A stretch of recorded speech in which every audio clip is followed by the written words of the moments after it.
When installing the solenoid metering pump on the top of a chemical tank, please follow the procedure below. First, secure the pump to the mounting base on top of the tank using the supplied bolts. Loosen the hose nut attached to the strainer foot valve and connect the hose nut, clamp ring, and hose adapter to the suction hose. Make sure the clamp ring is not assembled in the wrong direction. At this time, insert the hose all the way to the end of the hose adapter and push the clamp ring as close as possible toward the hose adapter. Connect the hose nut to the strainer foot valve. Insert the strainer foot valve into the tank through the chemical inlet and pass the other end of the hose outside the tank through the suction hose hole on the tank top. Disassemble the suction side hose nut of the pump. While keeping the strainer foot valve perpendicular to the tank bottom, cut the hose to a proper length so that it can be connected to the pump's suction joint without bending. At this point, ensure that the hose is straight and can be inserted all the way to the end of the suction side hose adapter. Connect the suction side hose nut, clamp ring, and hose adapter to the hose. At this time, insert the hose all the way to the end of the hose adapter. Connect the hose nut to the suction side joint. Detach the hose nut, connect it to the air vent hose, and attach it to the hose adapter of the air vent body. At this time, insert the hose all the way to the end of the hose adapter. Tighten the hose nut to the air vent body. Insert the connected hose into the air vent hole on the tank top and connect it to the tank. Loosen the discharge side hose nut of the pump, and with the hose nut and clamp ring on the discharge hose, insert the hole into the hose adapter.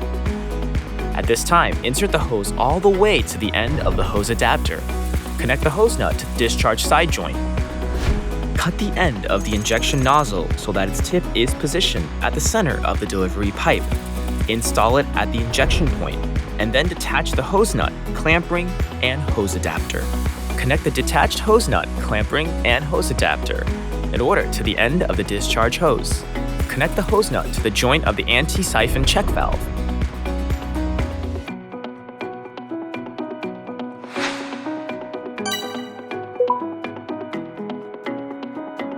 For initial pump operation, set both the stroke length and stroke rate to 100% to discharge air from the liquid end. Turn the air vent cock of the air vent valve counterclockwise by 1 to 1.5 turns, and check that the chemical liquid flows out through the air vent side. Then, turn the air vent cock clockwise to close it and begin normal operation. For pumps equipped with a relief valve, turn the relief valve knob clockwise 90 degrees to open the air vent valve. Turn the knob another 90 degrees clockwise to close the air vent valve.